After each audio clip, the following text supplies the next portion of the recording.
El Vila trenca la mala ratxa i ho fa davant el cinquè classificat i un vell conegut, l'Alcarràs. Després de 7 derrotes consecutives, els viladecanencs reprenen l'alè de la millor manera que ho podien fer, amb un 3-1. Joni, Marcos i Fran, respectivament, han alleujat la 7 de gol que patia el nou municipal. Aquest podria ser un primer pas per mantenir la permanència, una fita que l'equip veu encara assolible. Pues la veo todavía alcanzable, porque realmente pues el equipo tiene que estar convencido de salir y al final yo creo que es el objetivo ahora mismo. I tot plegat amb la marxa de Xavier Galiot després de 2 anys com a entrenador de l'equip. De manera provisional, Manuel Puertas assumirà el paper de tècnic fins a la immediata incorporació d'Alberto Martín.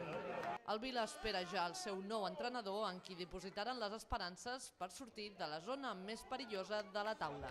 Creemos mucho en su trabajo y es un hombre que yo creo que nos va a ir muy bien de cara, no solamente a intentar sobre todo salir de los puestos y que siga el equipo en preferente, sino de cara al año que viene. Martín arriba a Viladecans després de passar les darreres temporades com a tècnic del Sant Cristóbal, equip que va portar a la primera catalana.